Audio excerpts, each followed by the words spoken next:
వివరాలకు వెళ్తే తెలంగాణ కేబినెట్ విస్తరణకు సమయం ఆసన్నమైంది. మంత్రివర్గంలోకి ఎవరిని తీసుకోవాలనే దానిపై తుది నిర్ణయం తీసుకునేందుకు అందుబాటులో ఉండాలంటూ అధిష్టానం పెద్దల నుంచి రేవంత్ రెడ్డికి సమాచారం అందింది.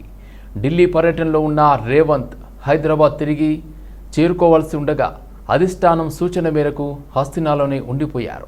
పార్టీ అగ్రనేత రాహుల్ గాంధీ అధ్యక్షుడు మల్లికార్జున ఖర్గేతో రేవంత్ రెడ్డి నేడు భేటీ కానున్నారు. గత రాత్రి ఏఐసీసీ ప్రధాన కార్యదర్శి కేసీ వేణుగోపాల్తో రేవంత్ రెడ్డి పీసీసీ చీఫ్ మహేష్ కుమార్ గౌడ్ సమావేశమయ్యారు. ఈ సందర్భంగా మంత్రివర్గ విస్తరణ, పీసీసీ కార్యవర్గంపై కసరత్తు చేసినట్లు తెలిసింది. సామాజిక వర్గం, జిల్లాల వారీగా పేర్లను ఎంపిక చేసినట్లు తెలిసింది. అలాగే ఎమ్మెల్యేల నుంచి తనకు వచ్చిన వినతులను వేణుగోపాల్ ముందు రేవంత్ పెట్టినట్టు సమాచారం. వీటన్నిటిపై చర్చించి ప్రాథమికంగా మరోసారి పేర్లను ఖరారు చేశారని, అయితే వీటికి ఖర్గే, రాహుల్ ఆమోదం తప్పనిసరి కావడంతో వారితో భేటీ అయ్యాక మంత్రివర్గంలోని పేర్లను అధికారికంగా ప్రకటిస్తారని తెలిసింది. కేసీఆర్ తనను తాను ఓ చక్రవర్తిలా, రాజులా భావిస్తుంటాడు. ఒక్కసారి ఎవరిపైనైతే ఆయనకు నెగిటివ్ అభిప్రాయం పడితే ఇక అంతే, అది ఎన్నటికీ మారదు. కేసీఆర్తో కవిత బంధం ఇక అతికే అవకాశమే లేదు అని బీజేపీ నేత ఈటల రాజేందర్ సంచలన వ్యాఖ్యలు చేశారు. కేసీఆర్ కవితల బంధం ఇక ముగిసినట్టేనని ఆయన పరోక్షంగా తేల్చి చెప్పారు.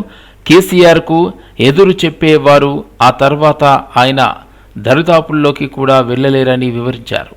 తెలంగాణ ఉద్యమకాలం నుండి దాదాపు 20 సంవత్సరాలుగా కేసీఆర్ వెన్నంటే ఉన్నానని, ఆయన్ను చాలా దగ్గర నుండి చూసిన వ్యక్తిగా తాను ఈ మాటలు చెబుతున్నానని ఈటల పేర్కొన్నారు. రాచరికపు పోకడ, నియంతృత్వం నమ్ముకున్న వారిని నట్టేట ముంచే పద్ధతి, వ్యక్తులను వాడుకొని వదిలేసే నైజం ఫలితమే రాజకీయంగా కేసీఆర్ను బొందపెట్టిందని ఈటల రాజేందర్ చెప్పారు. బీఆర్ఎస్ ఎమ్మెల్సీ కల్వకుంట్ల కవిత ఇటీవల రాసిన లేఖ తెలంగాణ రాజకీయాల్లో తీవ్ర చర్చనీయాంశంగా మారింది. ఈ లేఖపై టీపీసీసీ వర్కింగ్ ప్రెసిడెంట్ జగ్గారెడ్డి తీవ్ర స్థాయిలో స్పందించారు. కవిత చర్యలు సొంత పార్టీకి నష్టం చేకూర్చి బీజేపీకి మేలు చేసేలా ఉన్నాయని ఆయన సంచలన ఆరోపణలు చేశారు. ఈ వ్యవహారం కేసీఆర్ కుటుంబంలో అంతర్గత కలహాలను సూచిస్తుందని వ్యాఖ్యానించారు. హైదరాబాద్లో తాజాగా మీడియాతో మాట్లాడిన జగ్గారెడ్డి కవిత లేఖ వల్ల కాంగ్రెస్ పార్టీకి ఎలాంటి నష్టం లేదని స్పష్టం చేశారు. కాంగ్రెస్ పార్టీ ఎప్పటి నుంచో బలంగా ఉందని, భవిష్యత్తులో కూడా అదే పటిష్టతతో కొనసాగుతుందని ధీమా వ్యక్తం చేశారు. తెలంగాణలో ప్రస్తుతం కాంగ్రెస్ మొదటి స్థానంలో, బీఆర్ఎస్ 2వ స్థానంలో, బీజేపీ 3వ స్థానంలో ఉన్నాయని విశ్లేషించారు. కమ్యూనిస్టు పార్టీలు ఉన్నప్పటికీ అధికారంలోకి వచ్చేంత బలం వాటికి లేదని అభిప్రాయపడ్డారు. కవిత లేఖ ద్వారా నష్టం జరుగుతుందనేది వారి కుటుంబ వ్యక్తిగత అంశం. ఈ లేఖతో కేసీఆర్ కుటుంబంలో విభేదాలున్నాయనే భావన ఆ పార్టీ శ్రేణుల్లో కలుగుతుంది. దీనివల్ల బీఆర్ఎస్ కార్యకర్తలు బీజేపీ వైపు చూసే ప్రమాదం ఉంది అని జగ్గారెడ్డి హెచ్చరించారు. కేసీఆర్ ఉంటేనే కేటీఆర్, హరీష్ రావులు, కవిత నాయకులుగా గుర్తింపు పొందుతారని, కేసీఆర్ వల్లే బీఆర్ఎస్కు ఉనికి ఉందని ఆయన గుర్తు చేశారు. కుటుంబ పంచాయతీలో కేసీఆర్ యొక్క కేసీఆర్ కుటుంబం యొక్క పంచాయతీ ఈ కవిత లేఖలు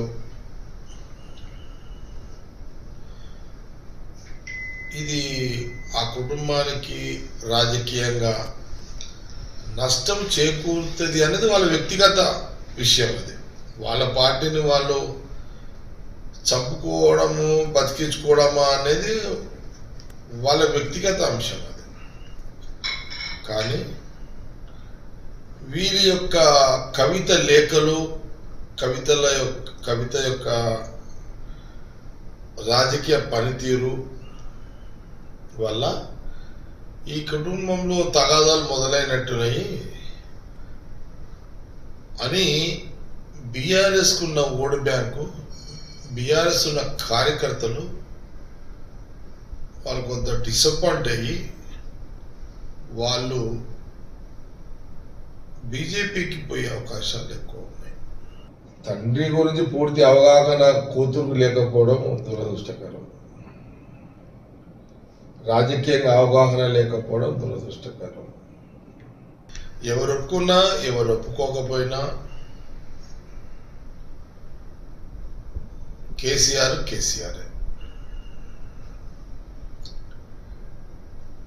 కేసీఆర్ తోటి ఆ పార్టీ ఉనికి, కేసీఆర్ తోటి ఆ కేటీఆర్ కానీ హరీష్ కానీ కవిత కానీ. కేసీఆర్ అనే నాయకుడు అనేవాడు లేకపోయి ఉంటే ఈరోజు కవిత కేటీఆర్ హరీష్ లీడర్ కాదు. ఎవరు ఒప్పుకున్నా ఒప్పుకోకపోయినా ఒక కుటుంబానికి వారసుడు కొడుకే అవుతాడు. ఏ చరిత్ర కూడా కూతురు వారసురాలు అయినట్టు ఎక్కడ కూడా ఏ చరిత్ర కూడా లేదు. కొడుకు లేని పరిస్థితిలో కూతురు వారసురాలు అవుతుంది. కాల నిర్ణయంలో కానీ ఎక్కడ కూడా జనరల్గా మన చరిత్రలో చూస్తే ఎక్కడ కూడా కొడుకే వారసుడు అవుతాడు. తార్నాక ఆర్టీసీ హాస్పిటల్కి ఎదురుగా ఉన్న ఉస్మానియా యూనివర్సిటీ ప్రొఫెసర్ 2 క్వార్టర్స్ను వేరే యూనివర్సిటీకి సంబంధించిన ఒక రిటైర్డ్ ప్రొఫెసర్కి చెందిన ఆది ధ్వని అనే స్వచ్ఛంద సంస్థకు 30 సంవత్సరాలు లీజుకి ఇచ్చారని ఏబీవీపీ విద్యార్థులు మండిపడ్డారు. 2 క్వార్టర్స్ లీజుకు ఇచ్చారని, మరో క్వార్టర్ను కూడా లీజుకు తీసుకునేందుకు పావులు కదుపుతున్నారని అన్నారు. లీజును వెంటనే క్యాన్సల్ చేయాలని డిమాండ్ చేశారు. ఈ సందర్భంగా ఏబీవీపీ విద్యార్థులు మాట్లాడుతూ జస్టిస్ చిన్నప్పరెడ్డి కమిషన్ను తుంగలో తొక్కుతూ ప్రైవేట్ వ్యక్తులకు యూనివర్సిటీ అధికారులు కట్టబెట్టాలని చూస్తున్నారని అన్నారు. ఒక పక్క యూనివర్సిటీ భూములు అన్యాక్రాంతం అవుతుంటే మరోపక్క యూనివర్సిటీ అధికారులు నిబంధనలకు విరుద్ధంగా యూనివర్సిటీ క్వార్టర్స్ను లీజుకి ఇవ్వాలని చూస్తున్నారని అన్నారు.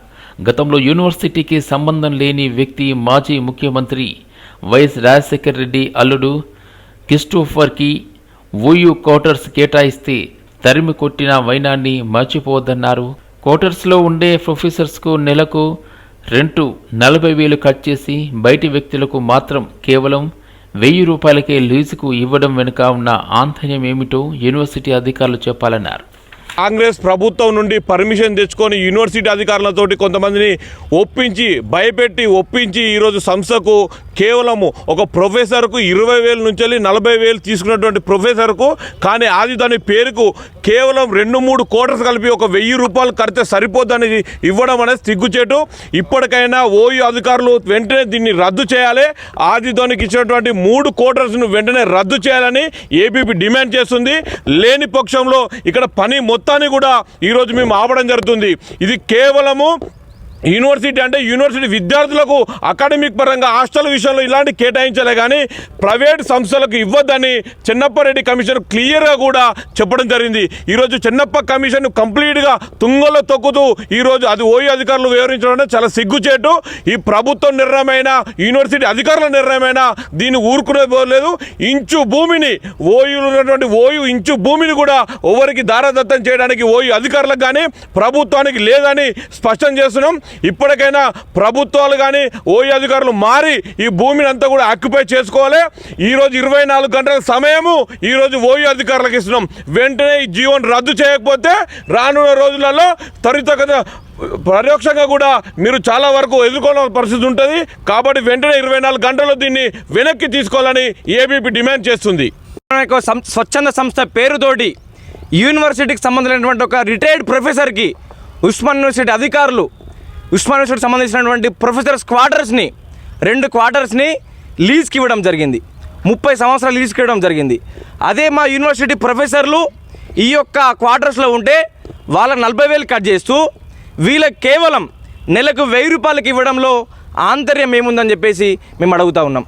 గతంలో కూడా ఇటువంటి ఘటనలు జరిగినప్పుడు ఉస్మాన్ యూనివర్సిటీ భూములు కబ్జా జరిగినప్పుడు అన్యగ్రంథం అవుతున్నప్పుడు జస్టిస్ చిన్నప్పరెడ్డి కమిషన్ నియమించినప్పుడు జస్టిస్ చిన్నప్పరెడ్డి కమిషన్ క్లియర్గా చెప్పింది యూనివర్సిటీకి సంబంధించినటువంటి భూములని ఎటువంటి ప్రైవేటు వ్యక్తులకు లీజ్కి ఇవ్వద్దని చెప్పింది.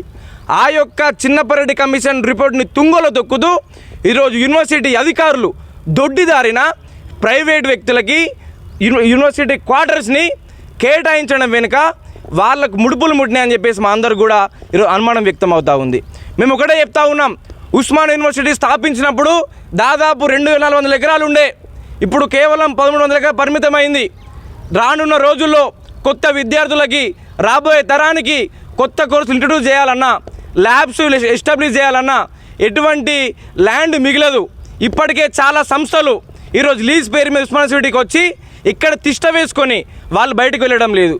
యూనివర్సిటీ యొక్క భూములన్నీ క్వార్టర్స్ని కాపాడాల్సినటువంటి అధికారులే ఈరోజు దొడ్డిదారిన ప్రైవేట్ వ్యక్తులకి ఈరోజు అప్పచెప్తున్నారంటే, దారదత్తం చేస్తున్నారంటే వాళ్ళకేమైనా దీని ద్వారా లాభం చేకూరుతుందని చెప్పేసి మాకు అనుమానం వ్యక్తం అవుతా ఉంది.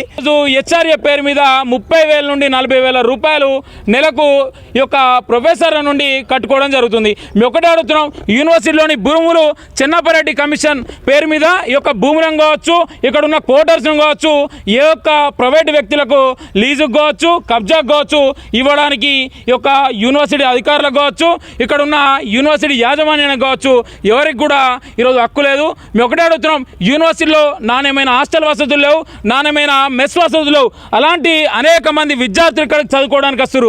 విద్యార్థులకు హాస్టల్ కట్టియమంటే మేము హాస్టల్ కట్టలేమని ఇక్కడ ఉన్న వీసీలేమో మొరబెట్టుకుంటారు. మరి ఇలాంటి స్థలాలలో ఏమో ప్రైవేట్ వ్యక్తులకు ఈరోజు కబ్జాలకు లీజుకిచ్చి ఇలాంటి యూనివర్సిటీ భూములను 2,400 ఎకరాల నుండి 13,500 ఎకరాలకు కుదించడం జరిగింది. తెలంగాణ ఆవిర్భావ దినోత్సవం పురస్కరించుకొని ప్రతి ఏడాది కరాటేలో సరికొత్త వరల్డ్ రికార్డ్స్ క్రియేట్ చేస్తున్నారు GVR karate academy students. Telangana 11వ ఆవిర్భావం సందర్భంగా కేవలం 9 నిమిషాల 36 సెకండ్లలోనే 11 చాప్టర్స్ 121 టెక్నిక్స్ ప్రదర్శించి 6వసారి వరల్డ్ రికార్డ్ అటెంప్ట్ చేసి సర్టిఫికెట్ అందుకున్నారు అక్కా చెల్లెళ్ళు అమృతారెడ్డి, ఘన సంతోషిని రెడ్డి. ప్రతి 2 ఏళ్లకు ఒకసారి రికార్డు సృష్టిస్తున్న వీరు ఈ ఏడాది 6వసారి వరల్డ్ బుక్ ఆఫ్ రికార్డ్ సాధించారు. ఈ కార్యక్రమంలో Limca book of record coordinator Vijayalakshmi, wonder book of record Indian chief coordinator Narender Goud తదితరులు పాల్గొన్నారు. ఈ సంవత్సరం అవార్డు ఆపరేషన్ సింధూర్కి అంకితం చేస్తున్నట్లు అమృతారెడ్డి, ఘన సంతోషిని రెడ్డి తెలిపారు. నమస్కారం, నా పేరు అమృతారెడ్డి. నేను 11 తెలంగాణ ఫార్మేషన్ డే సందర్భంగా ఈరోజు ఈ రికార్డ్ చేయడం చాలా సంతోషంగా అనిపిస్తుంది. ఈ రికార్డ్లో 11 చాప్టర్స్లో 11 టెక్నిక్స్ చేయాలి, అంటే 121 టెక్నిక్స్ 11 మినిట్స్లో చేయాలి. కానీ మేమిద్దరం, నేను మా చెల్లి ఇద్దరం కలిపి 9 నిమిషాల 36 సెకండ్లోనే ఈ రికార్డ్ పూర్తి చేసాము. ఇదివరకే మేము ముందు కూడా తెలంగాణ ఫార్మేషన్ డే స్టార్టింగ్ నుండి ఇప్పుడు దాకా మేము దీంతో కలిపి 6 సార్లు చేసాము. 2015, 2017, 2019, 2021, 2023 అండ్ ఈరోజు 2020. గ్రీన్ అమోనియా ఉత్పత్తి ప్లాంట్ ఏర్పాటు కానుంది. నెదర్లాండ్లో జరుగుతున్న ప్రపంచ హైడ్రోజన్ సమ్మిట్లో ఇందుకు సంబంధించిన భారత్కు చెందిన Juno Joule green energy private limited, Germany energy trading company అనుబంధ సంస్థ సెలెక్ట్ న్యూ ఎనర్జీ GmbH సంస్థలు MOU కుదుర్చుకున్నాయి. దీని ద్వారా ఇక్కడ ఎలక్ట్రోలసిస్ ద్వారా 180,000 టన్నుల గ్రీన్ హైడ్రోజన్ కూడా ఉత్పత్తి కానుంది. ఈ ప్రాజెక్టును 3 దశల్లో అభివృద్ధి చేస్తారు. ఇందుకు మొత్తం $1.3 బిలియన్ పెట్టుబడి పెట్టనున్నారు. సముద్రపు నీటిని మంచినీరుగా మార్చే ప్లాంట్లు ఇందులోనే ఏర్పాటు చేస్తారు. ఈ MOUపై జేజే గ్రీన్ ఎనర్జీ సంస్థ CEO Rayapati Nagasharath, select new energies GmbH MD Felix డేంజర్లు సంతకం చేశారు.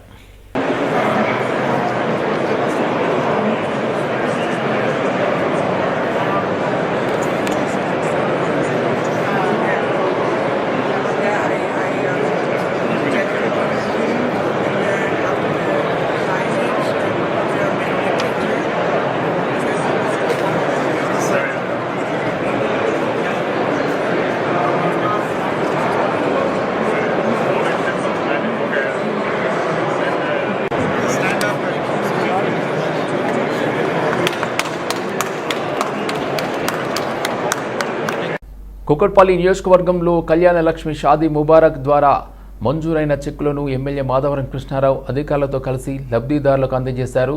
ఈ సందర్భంగా అల్లాపూర్ కార్పొరేటర్ సబిహా గౌసుద్దీన్ మాట్లాడుతూ సంక్షేమ పథకాలు అందిస్తామని హామీలు ఇచ్చిన కాంగ్రెస్ పార్టీ అధికారంలోకి వచ్చిన తర్వాత చేతులెత్తేసిందన్నారు. తులం బంగారం ఎప్పుడు ఇస్తారని ప్రశ్నించారు. అబద్ధపు హామీలతోనే కాంగ్రెస్ అధికారాన్ని దక్కించుకుందని ఆమె విమర్శించారు. ఈ కార్యక్రమంలో కార్పొరేటర్లు ఆవుల రవీందర్ రెడ్డి, ముద్దం నరసింహ యాదవ్, సభ్య గౌసుద్దీన్, మందాడి శ్రీనివాసరావు పాల్గొన్నారు. లక్ష్మణ్ అనేటువంటిది కేసీఆర్ గారు పెట్టినటువంటి స్కీమ్, ఒక మంచి స్కీమ్, నిజంగా అభినందించాలి కేసీఆర్ గారిని. అది కొనసాగిస్తున్నటువంటి ప్రభుత్వానికి మరి దానికి తులం బంగారం ఇస్తామన్నది 2 ఏళ్ళు అవుతుంది. ఆ తులం బంగారం లేదు, నేను ఇచ్చే ₹1,00,000 తప్ప ఇస్తలేరు.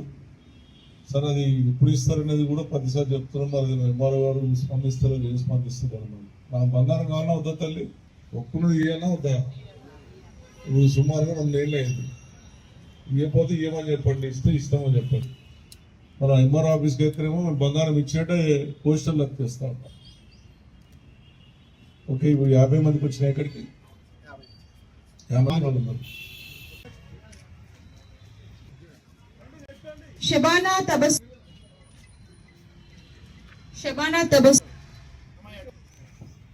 आयशा बेगम, कौसर खातून, शगुफ्ता, कोट प्रभावती, नूजहा बेगम. భారతదేశంలో కరోనా వైరస్ మళ్లీ వేగంగా వ్యాప్తి చెందుతుండడం ఆందోళన కలిగిస్తుంది. దేశవ్యాప్తంగా కోవిడ్-19 కేసులు పెరుగుతున్నాయి. మరోవైపు కేరళ, కర్ణాటక, తమిళనాడు, మహారాష్ట్ర తదితర రాష్ట్రాల్లో కరోనా కొత్త వేరియంట్ వేగంగా వ్యాప్తి చెందుతుంది. కేంద్ర ప్రభుత్వ సంస్థ అయిన Indian SARS CoV two genomics consortium data ప్రకారం దేశంలో 2 కొత్త వేరియంట్లను గుర్తించడం మరింత ఆందోళన కలిగిస్తుంది.